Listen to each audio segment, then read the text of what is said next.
வெடிய ஆட்சியில் பயங்கர விளம்பரங்களுடன் கட்டி முடிக்கப்பட்ட இந்த மரப்பாலம் தற்போது பரிதாபத்துக்குரிய நிலையில் உள்ளது.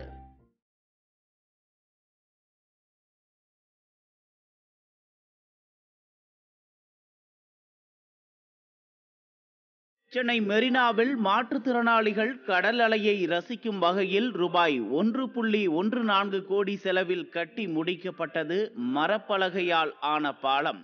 கடந்த நவம்பரில் திறக்கப்பட்ட இந்த பாலம் டிசம்பரில் கரையை கடந்த மாண்டஸ் புயலின் போது சேதமடைந்தது.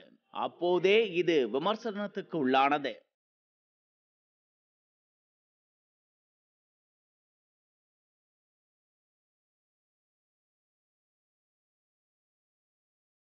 இந்நிலையில் மீண்டும் சீரமைக்கப்பட்டு மாற்றுத்திறனாளிகள் பயன்பாட்டுக்கு கொண்டு வரப்பட்ட இந்த மரப்பாதையை பொதுமக்கள் அதிக அளவில் பயன்படுத்தி வருகின்றனர். இதனால் மரக்கட்டைகள் அனைத்தும் சேதமடைந்து மாற்றுத்திறனாளிகளின் சக்கர நாற்காலி செல்வதற்கு சிரமமான வகையில் மாறியுள்ளது. ஸோ இது பீச்சில் டிசேபிள் பர்சனுக்காக பிரிட்ஜ் கட்டியிருக்காங்க. பட் அது சரியாக மெயின்டெனன்ஸ் இல்லை. நார்மல் பீப்புள் போகிறாங்க வராங்கனால நம்ம சரியாக உள்ளே போகிறதுக்கு ரொம்ப டைம் ஆகுது. அது இல்லாமல் ரெயிலிங் மேலே உட்காடுறாங்க, பைக்கு சைக்கிள் எல்லாம் உள்ளே எடுத்துன்னு போகிறாங்க. ஸோ கரெக்டாக மெயின்டெனன்ஸ் பண்ணால் இன்னும் நல்லாயிருக்கும். எவ்வளோ செலவு பண்ணிவிட்டு கவர்மெண்ட் நல்லா கட்டியிருக்காங்க. பட் அதை மெயின்டெனன்ஸ் பண்ணாமல் இருக்காங்க. அதை கொஞ்சம் பார்த்து மெயின்டெனன்ஸ் பண்ணணும் சரியாக. சில இடத்துல ரெயிலிங் உடஞ்சிருக்கு. அது இல்லாமல் க்ளீனிங் எல்லாம் சரியாக இல்லை. அந்த மாதிரி கொஞ்சம் மெயின்டைன் நல்லா பண்ணால் நல்லாயிருக்கும்.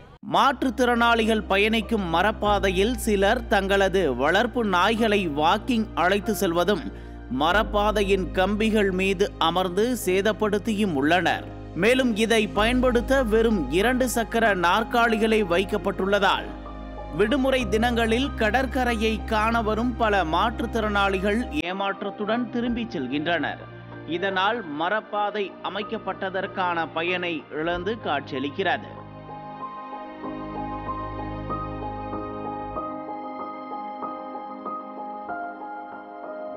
மேலும் இரவு நேரத்தில் குடித்துவிட்டு மரப்பாதை தடுப்பு பலகைகளை மதுபோதை ஆசாமிகள் உடைக்கின்றனர் என்ற குற்றச்சாட்டை இங்குள்ள துப்புரவு பணியாளர்கள் முன்வைக்கின்றனர்.